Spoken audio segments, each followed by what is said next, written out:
Good afternoon, YouTube. Name's Rob Pollard. I thought I'd put this quick video together just to show how far flight simming's come since I first started. Right now I'm in DCS World F18. You can see it's completely cold and dark. I'm in the middle of the Gulf somewhere. I don't know which particular airport, but we'll see that on the comms menu. My intent today is to take you through a full startup, fly a carrier, try to land on a carrier, that'd be interesting, and then do a full shutdown. And this is all to show how far flight simming's come, because in VR at least, I'm in this plane. I can't see how this could be any different from the real thing other than the tactile feedback and of course the lack of G-force, but to me right now this is the real thing. I'm seeing the whole thing one-to-one scale, and this is the nearest I'll ever get to being in a real F18.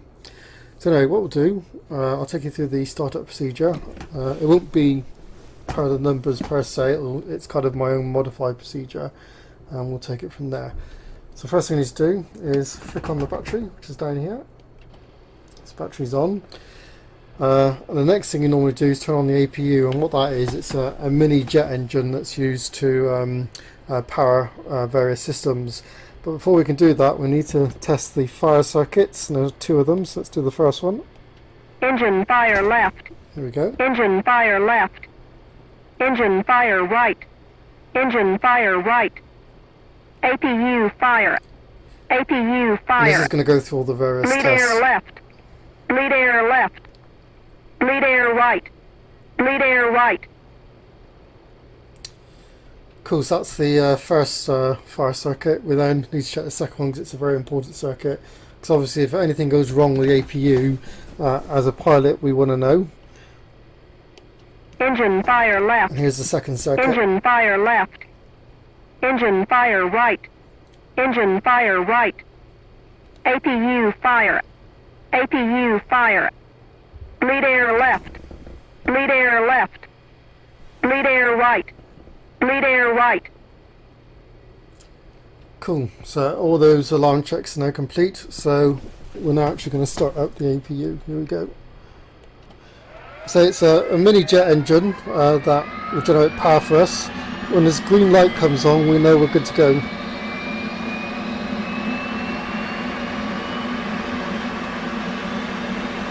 Here we go, it's on. Right, I'm going to ask for permission to start up.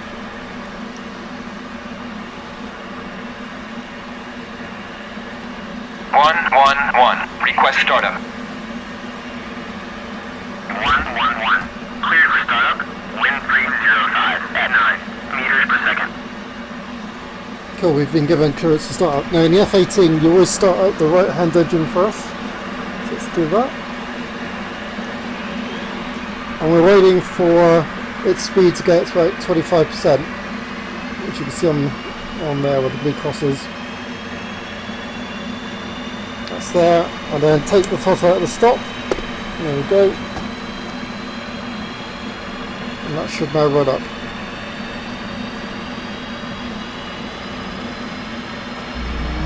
There we go.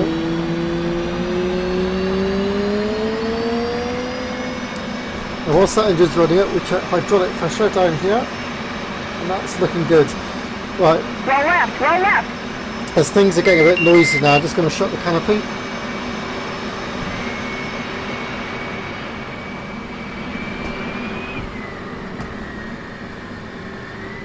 Cool, right, that should make things a lot quieter. Right, so next thing to do is switch on the various displays.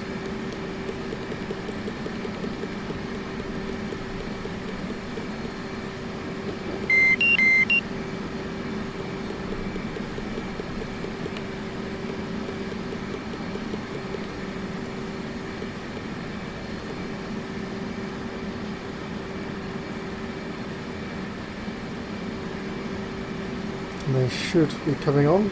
This takes a bit of time. There we go.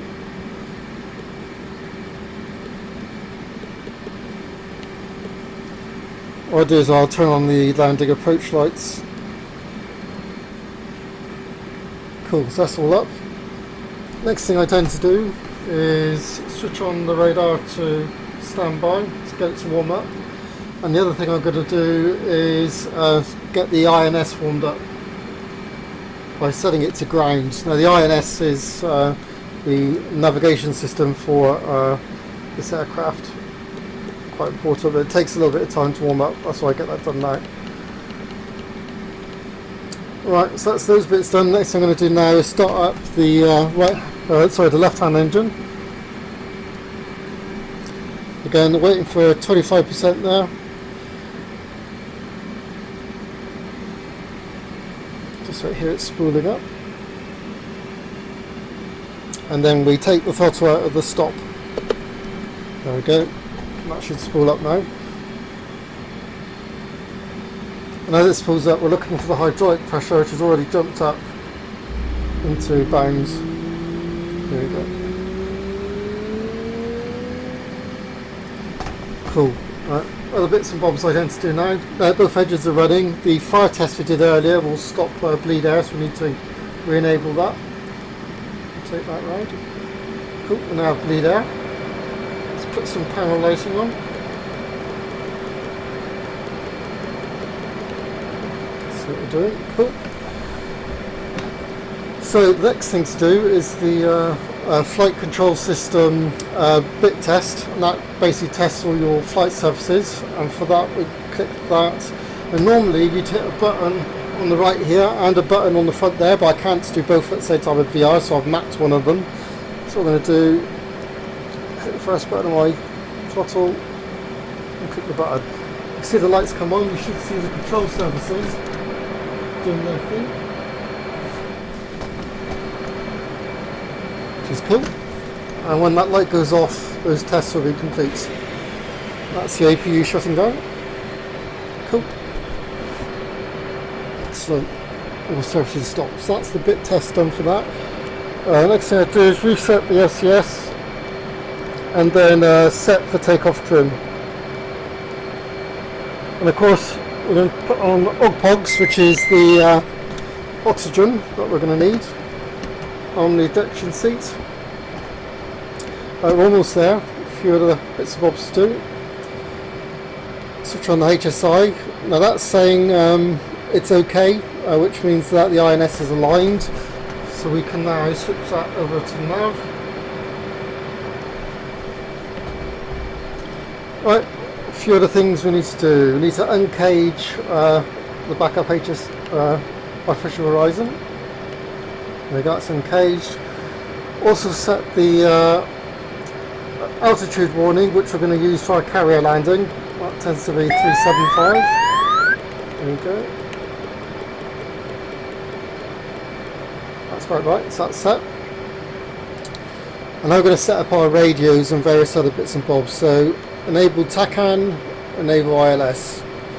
Now TACAN is used to actually find the carrier, so switch that on there. And we know that our carrier is on a TACAN frequency of 42x. So here we go, 4, 2, enter. It's already on X. Turn that on. We should see the carrier up here. There you go, there's the carrier. The next thing we want to do is set the course for the carrier so that we know how to approach it. And we know it's on a 307. We're going to hit the course button. Now you can keep hitting the course button until you get to the value you want, but you're better off waiting until CZEL appears on there and typing in the course directly into the upfront controller. It's faster. So 307. Now when you communicate with the carrier, normally it will tell you what the course is as you get nearer. So that's the course the carrier is taking. That's now on there. Next thing to do is to switch on the ILS for the carrier. That's on channel 12. And of course I need to switch it on as well. And now we're going to switch on some of the other functions. We want IFF switched on. And we also want data leak switched on as well. Not that we're going to use this mission. Now if you're on a combat mission, it's vital that you switch on your early warning receiver, which is down here. Make lots of beepy noises, and that will turn on this display here. And I always switch on the chaff dispenser, which you do need to program normally, and I'll put the ECM in standby. So I think we're pretty much all ready to go. So have a quick look around. Should really use a checklist for this, but I think that's good. Oh, okay, yeah, a few other things. Anti-skid needs to be on whilst we're taking off from here, but on the Courier landing itself we need to make sure to turn that off. But we can set the altitude from barometric to radar because we're going to need an accurate altitude for the Courier landing. So that's set there, you can see the little R figure there. And the other thing I tend to do is reduce the range on the HSI down to about 10 miles, just to give us greater resolution. Right, so let's go and talk to the tower and request taxi permission. 111, request taxi to runway.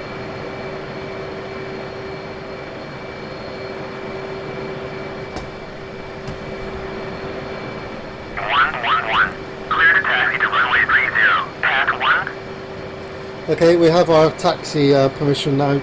Like I say, this is so real in VR. The plane is 1-to-1 scale. It feels, or well, looks physical. And seeing all these vehicles in the car park, it really feels like I'm at this airport. Right, so what we need to do now is turn off the parking brake and advance the throttle slowly forwards and taxi to the runway. Here we go, and we're off.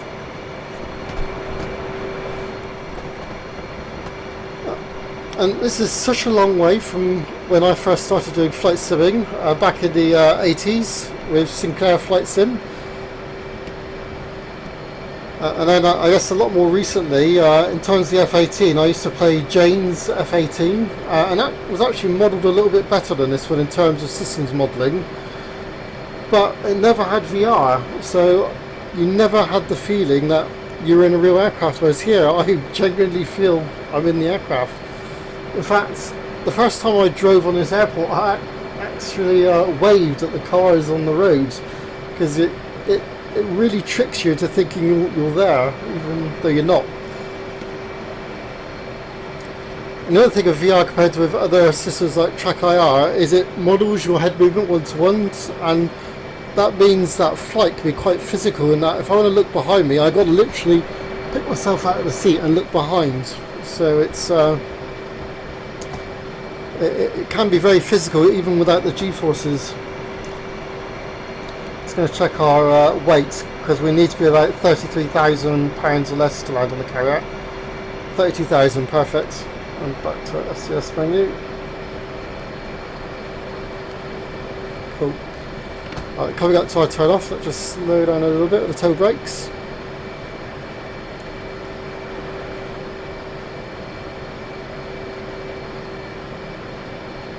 And here we go.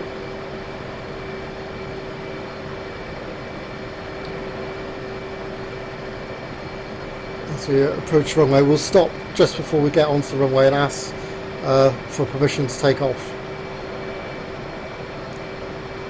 So this scenery is from their Persian Gulf map, and it's absolutely awesome.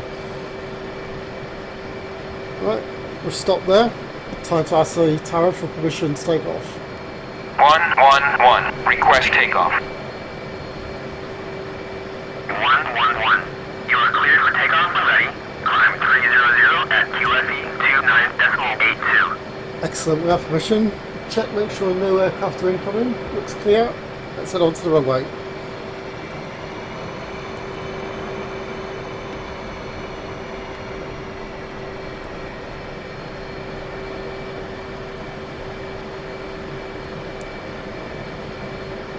I don't like going dead on the centre line because it's quite bumpy on all the lights, so I tend to go off to one side.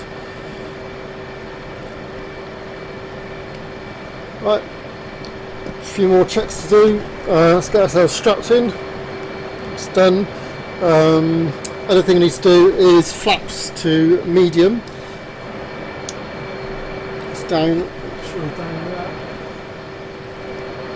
there. Right, we're ready to go. So, toe brakes on. Throttle to afterburner. And we're off.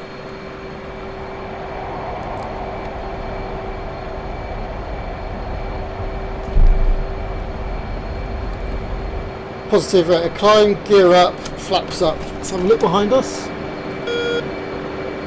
And we're off. So the level of detail is absolutely superb. Right, let's get ourselves back down, so I'm not going to go too high for this. So we're at sunset, so it really does make things look really awesome. It's just so real. Right, what the plan to do now is to intercept the course of the carrier, which is this line here. So you'll see me turn in towards that. Here we go.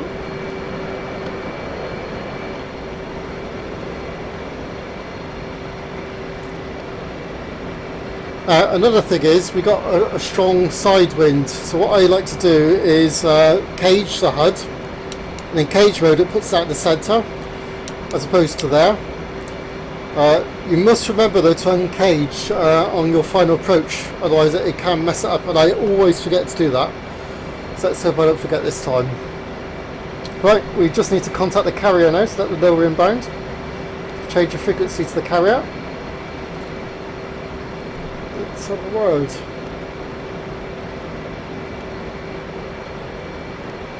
Marshall 10, marking moms 094.28, Angels 3.4, State 5.1. There's Dubai International. 111. Fly heading 267. 421. QFE 29.93. Runway 05 to pattern altitude. Cool. So it's important to communicate with the carrier because as it gets dark like this, by beginning communications with them, they will turn the lights on as you approach. But more importantly, when you get nearer, they'll give you the carrier's course, which you can dial in here. Now, I already know it, and I know in this scenario the carrier is only going one way, but in a combat scenario, carriers do move and change course, so it's vitally important that you get that course information. So I'm crossing the main international airport there, which you wouldn't do in real life because it's absolutely very dangerous. And I'm dropping some altitude because I know that to get in the approach pattern of the carrier I'm going to need to be at around 800 feet. So just kind of losing some altitude in preference, ready for that. So the idea is to get our plane there, to get near the carrier course there, and then we'll turn towards it. Carrier's 26 miles away. It's heading at about 15 knots up to the northwest, I believe. There's the traffic going about its business. So very detailed scenery. That's, I believe, is the tallest building in the world. I don't know the name of it. I think it's a hotel of some type.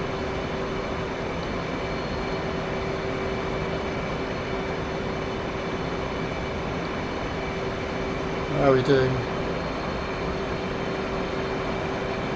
Now before we need to turn in before we get to the line, otherwise we'll overshoot it.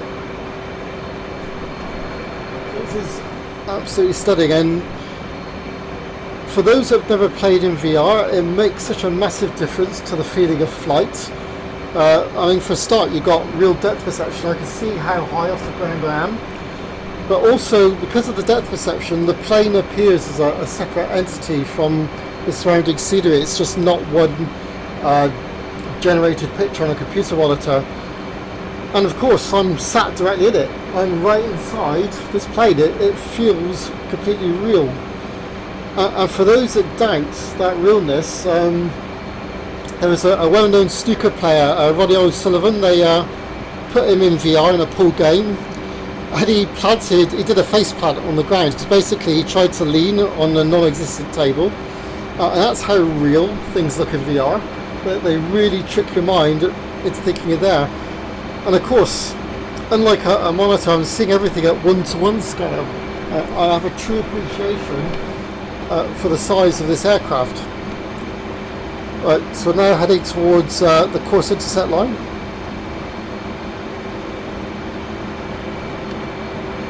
There's another famous building that I don't know the name of. I really should learn the local geography.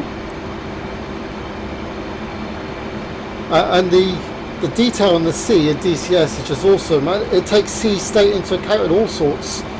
It's absolutely superbly done. We'll start our roll off.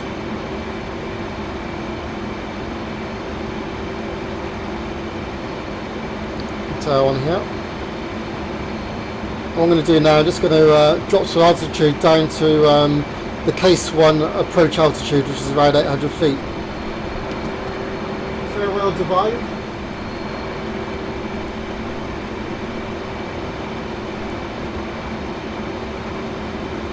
As I mentioned earlier, as I get nearer, the carrier will call out to me and let me know what its course is. In fact, I can see it now in the distance. That's the carrier battle group. Now, one thing I've learnt from doing case 1 landings is always try to fly as close to the carrier as possible, because that will help on your brake turn in terms of getting the correct 1.1 to 1.2 miles distance from the carrier itself.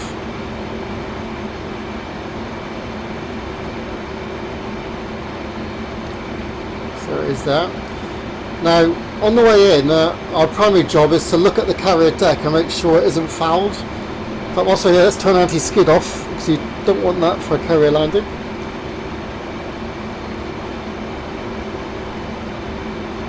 Let's coax the plane down. We're quite fast as well.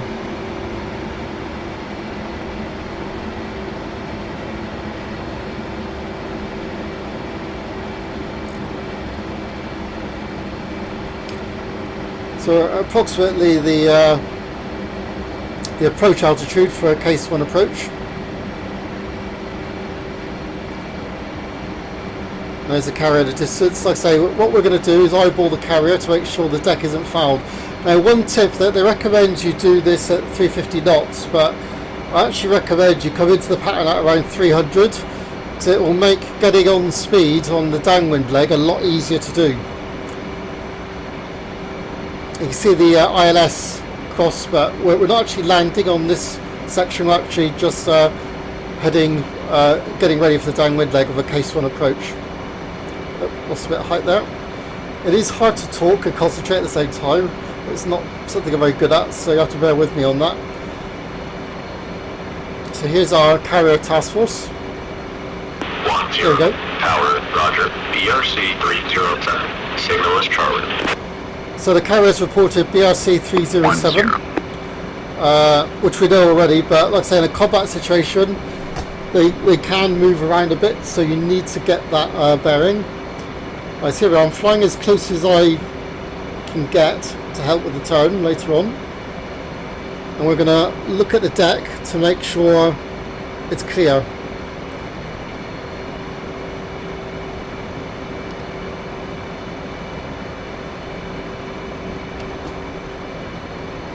That looks pretty darn clear to me.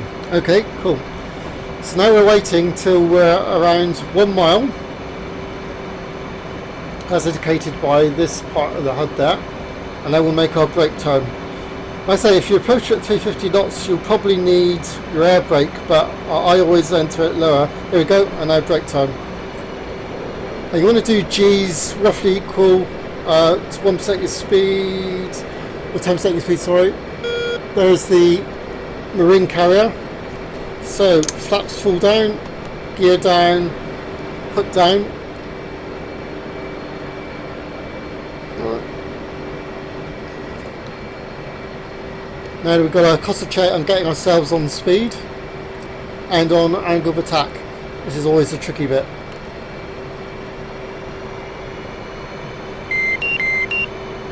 So there isn't one throttle setting for this, you need to play around.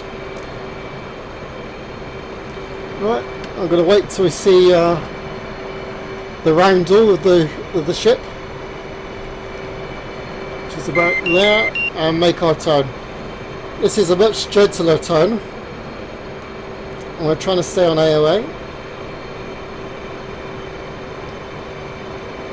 Now I must remember this time when I come out of the turn to turn off HUD centering, because it really does mess up your approach. So make sure the hook's down, because that's always embarrassing if it isn't. There's the carrier there. Here we go. Well, I'm going to turn off centering now, because that's where we're really travelling. Very important to do that. I always tend to go a little high on the approach, mainly because I fear crashing into the back of the carrier. Probably a healthy fear. Here we go. This is where things get a bit scary. Yeah, we're quite high, a lot higher than normal in fact. Let's get ourselves down a bit.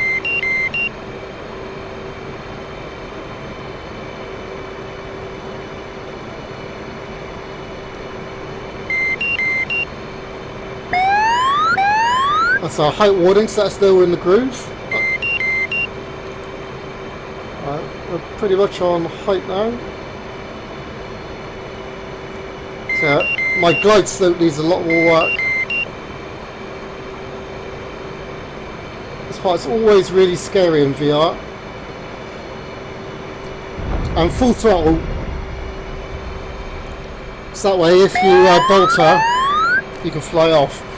Right, so we made it. That seemed to go quite smoothly. I wait for the wire to close back. It's done.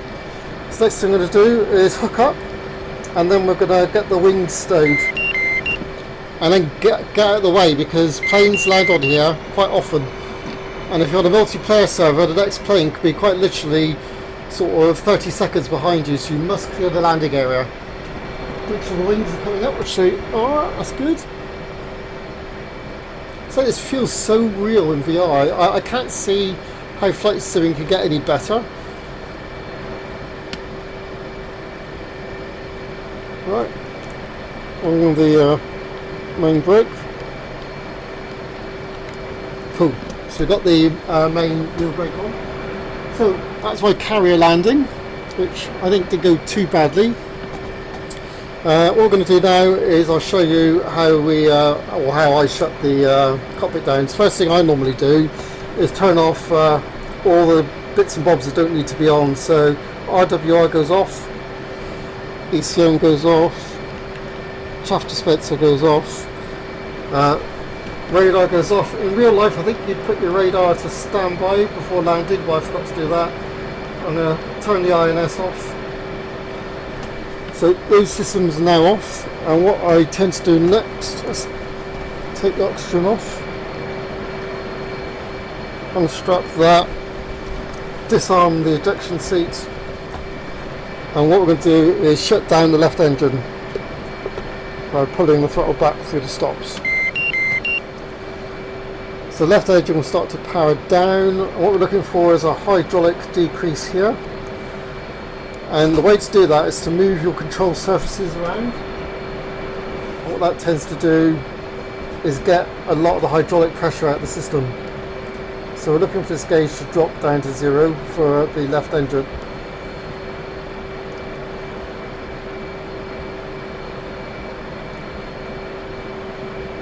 Almost there.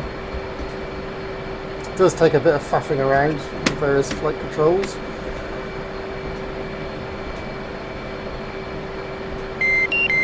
There we go. Right, so next thing to do, I tend to turn off all the displays next. Start with the HUD.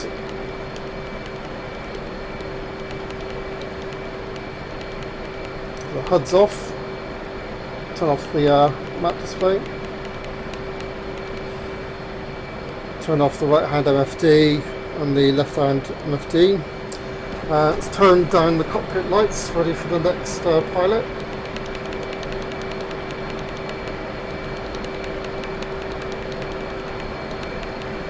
Turn off the approach light. Maybe I should have done that earlier. And before we shut down the last engine, let's get the cockpit up, or canopy up. There we go. So canopy's up. And what we're going to do now is shut down the right hand engine. So that's now shutting down. Again, you're looking for hydraulic pressure. That's gone down to 0, a bit of a wave just to make sure. So we're all good to go. All we need to do now is turn off the battery. that's it. That's my flight from a land base, full startup, carrier landing and a full shutdown.